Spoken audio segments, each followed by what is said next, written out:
Par ailleurs, la guerre contre la Russie est aussi une guerre de l'information. L'Union européenne avait pris des sanctions d'application immédiate contre les intérêts russes dès décembre 2022, ce qui vous obligeait, à mon sens, à cesser la diffusion de STS et Canal 5, deux nouvelles chaînes de télévision russes. Faute d'action de votre part, l'Arcom vous a, en France, mis en demeure pour suspendre ces chaînes. Pourquoi ne pas avoir agi et suspendu ces chaînes dès 2022 ? Pour rappel, l'Assemblée nationale a voté le 12 mars dernier une résolution visant à renforcer le soutien à l'Ukraine et appelant notamment l'Arcom à exercer immédiatement ses prérogatives.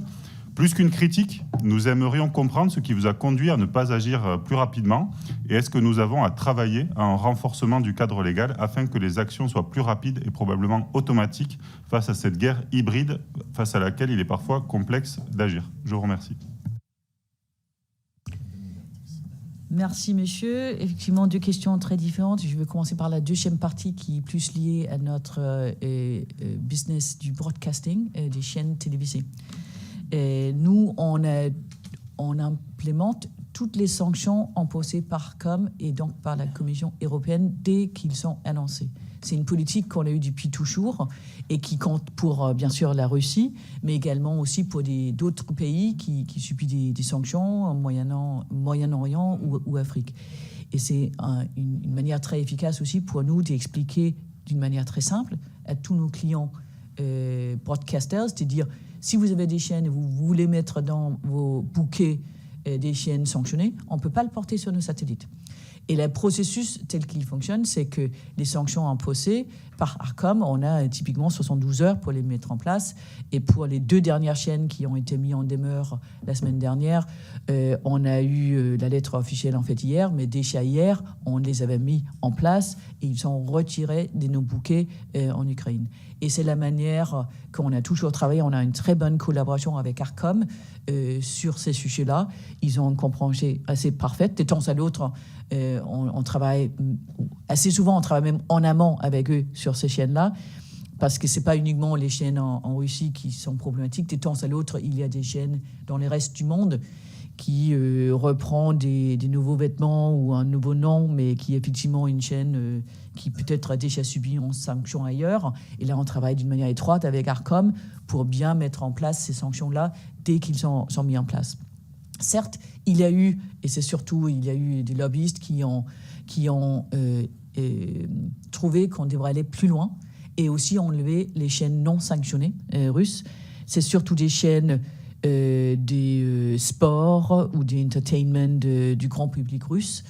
Et là, c'est une question plutôt des neutralités qu'on a toujours adoptée, de dire que les chaînes sanctionnées, on les retire dès qu'ils sont sanctionnés, et c'est très clair avec nos clients. Mais sur les chaînes que juge Arcom ne sont pas sanctionnées, on peut toujours les porter sur nos satellites.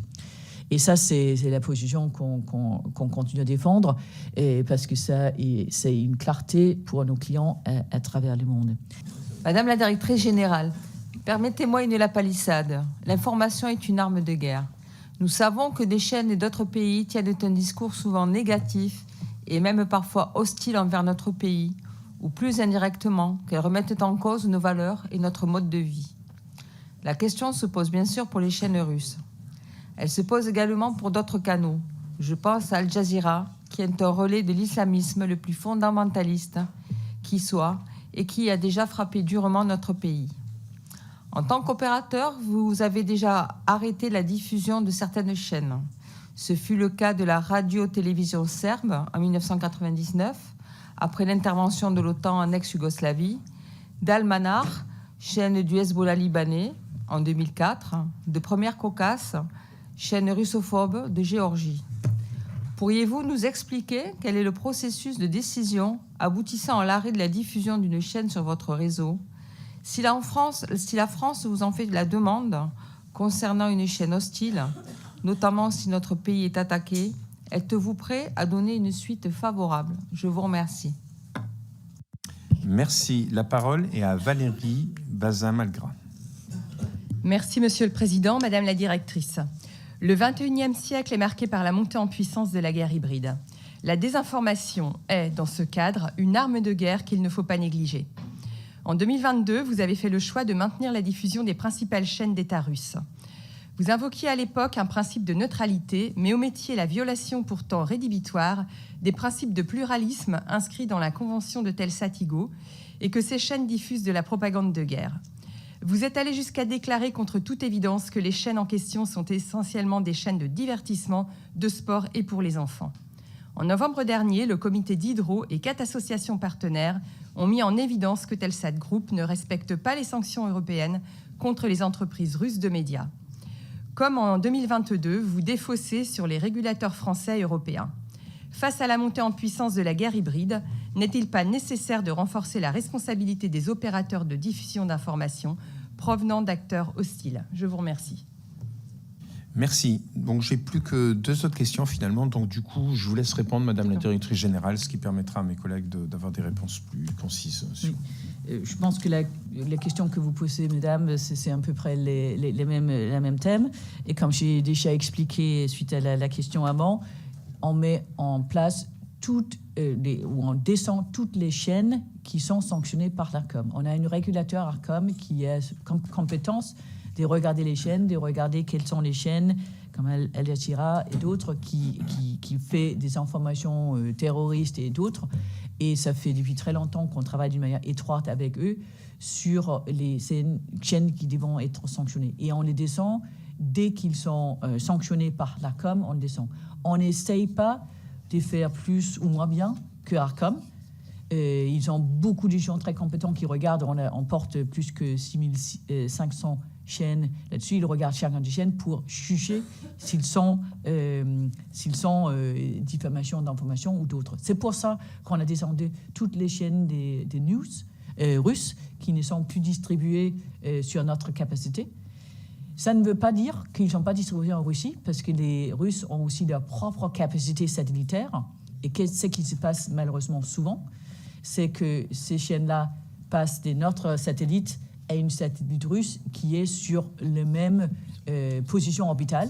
Alors ça va continuer à être... Et je pense que c'est une partie de la mauvaise information qui circule, parce qu'en fait, ils sont sanctionnés et on ne le porte plus sur notre capacité, mais ça ne veut pas dire qu'on peut pas, que les Russes ne puissent pas les voir, parce que malheureusement, ils sont maintenant distribués sur des satellites russes où on n'a pas de pouvoir et ils n'écoutent, ces distributeurs-là ou ces opérateurs-là n'écoutent pas ARCOM à cause de la crise en Ukraine.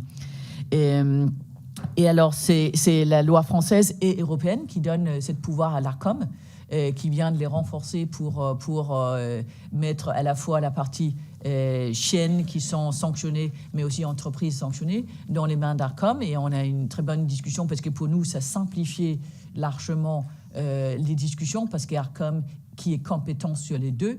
Et je ne sais pas, plus tard qu'avant-hier, j'étais à voir le nouveau DG d'ARCOM pour bien confirmer qu'on a mis en demeure et qu'on a retiré les chaînes qui ont été sanctionnés la semaine dernière, même si on a reçu des courriers que c'est lundi matin, on les a déjà descendus comme prévu.